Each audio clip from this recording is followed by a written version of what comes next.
Hello guys, आप सभी कैसे हैं? I hope you are doing well. आइए जानते हैं कि थायराइड के जो पेशेंट होते हैं उनको क्या नहीं खाना चाहिए।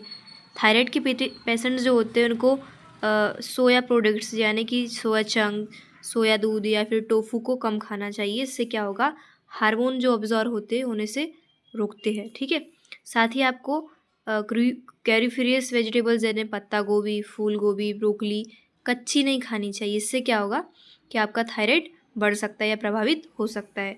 साथ ही आपको ग्लूटन यानी मैदा, ब्रेड, पिज़्ज़ा को कम खाना है। इससे क्या होगा, थायराइड आपका इफेक्टिव हो सकता है, प्रभावित हो सकता है। साथ ही आपको वेरी प्रोसेस्ड फूड यानी चिप्स, बिस्किट, इंस्टेंट नूडल्स से बचना है। ये थायराइड को बढ़ा सकते हैं। साथ ही आपको शुगर और मीठा ज़्यादा नहीं खाना है, इससे आपका वेट बढ़ सकता है।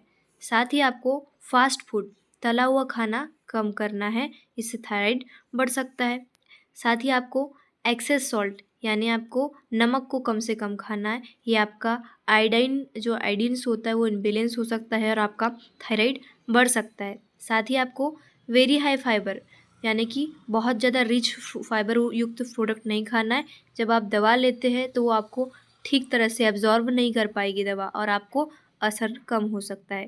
साथ ही आपको कैफीन यानी ज़्यादा चाय और कॉफ़ी खाली पेट नहीं पीनी है, इससे थायराइड बढ़ सकता है। यानी कैफीन जो चाय पत्ती होती है उसमें कैफीन होता है, कैफीन एक ड्रग्स होता है, तो आपको खाली पेट भूल के भी नहीं लेना है। साथ ही थायराइड मेडिसिन के साथ कैल्शियम या आयरन तुरंत नहीं लेना है। कैल्शियम की मेडिसिन, आयरन की मेडिसिन नहीं खाना है, बिकॉज ऑफ ये जो थायराइड की मेडिसिन होगी वो एब्जॉर्ब नहीं होगी आपके अंदर, है ना।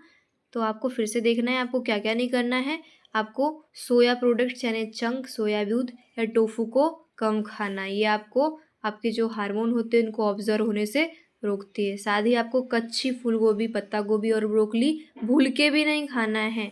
साथ ही आपको मैदा, ब्रेड और पिज़्ज़ा को कम खाना है, इससे थायराइड बढ़ेगा। साथ ही आपको जो प्रोसेस्ड फूड होता है ना, चिप्स, बिस्किट, इंस्टेंट नूडल्स होते हैं उनको कम खाना है। शुगर और मीठा को कम खाना है, इससे वेट बढ़ सकता है आपका।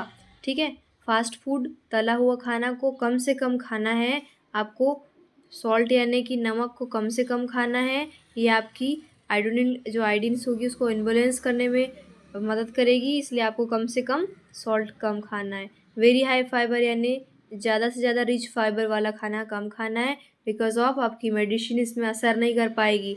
यही फाइबर युक्त पदार्थ आपके बॉडी में काम करेगा, है ना। साथ ही आपको कैफीन यानी चाय को खाली पेट नहीं पीना है। अगर खाली पेट पी रहे हो तो इससे नुकसान होगा। साथ ही थायराइड की मेडिसिन के साथ में आपको कैल्शियम और आयरन की मेडिसिन भूल के भी नहीं खानी है। इससे क्या होगा, आपकी थायराइड की मेडिसिन आपकी बॉडी को नहीं लगेगी और आपका थायराइड कंट्रोलेशन में नहीं रहेगा। Thanks for watching video.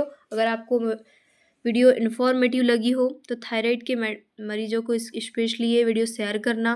और आप अगर इस वीडियो को देख रहे हैं, अगर जानकारी अच्छी लगी तो चैनल को सब्सक्राइब करना बिल्कुल भी मत भूलिएगा और बेल आइकन को भी प्रेस करिएगा ताकि आपको इन्फॉर्मेटिव वीडियो की नोटिफिकेशन जल्द से जल्द मिल सके। Thanks for watching. मिलते हैं नेक्स्ट वीडियो में। Bye bye.